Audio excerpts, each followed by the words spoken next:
हो ल यो चाहिँ चुली पोखरी जुन चाहिँ मिगलाजुङ 2 मा रहेको छ। यो चुरे भावरको चाहिँ चुरे पर्वतहरूको कोखमा रहेको रहेछ। यो टाढी भन्दा मिगलाजुङ 3 टाढी भन्दा चाहिँ पूर्वतिर रहेको चुरे श्रृङ्खलाको एउटा दुई तीनवटा पहाडको बिचमा रहेछ। एकदम प्राकृतिकमय छ, सुन्दर छ। यो चाहिँ एकदम मनमोहक लागेको छ मलाई, प्राकृतिक छ। अब यो प्राकृतिक कुराको चाहिँ स्वादलाई जोगाइराख्नको लागि चाहिँ हामीले राज्यले बनाउने पोलिसी अथवा हामी व्यक्तिगत रूपले गर्नुपर्ने कुराहरूमा मलाई के लाग्छ भने यो तालहरूको यस्तो पोखरीहरूको छेउछेउमा मानव बस्तीहरू साथै अथवा मानव बनाउने संरचनाहरू छ नि, जुन भौतिक संरचनाहरू त्यो चाहिँ अलि टाढो हुनुपर्छ भन्ने लाग्छ।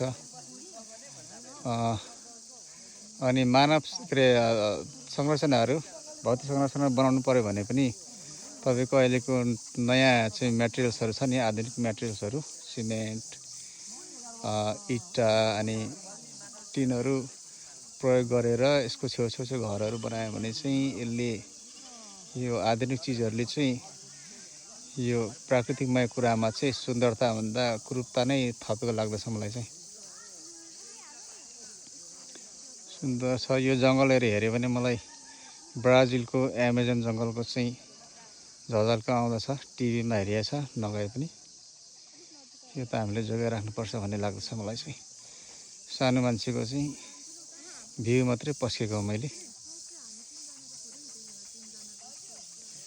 चुली पोखरी, यो पोखरीको नाम चुली पोखरी है त हजुर।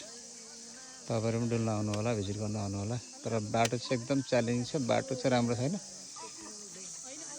मैले चाहिँ मेरो सालोलाई ल्याएर मात्रै राम्रो राइड गरेको हो, मैले त राइड गर्न नसक्ने रहेछु। म त अनि गरिहाल्छु नि। पुरै बाख्रा जतिकै हो, बाख्रा भिरमा चढे जतिकै हो सालो। यो के भन्छ? घोरल।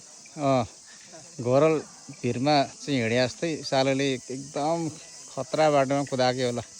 सालोलाई धन्यवाद छ।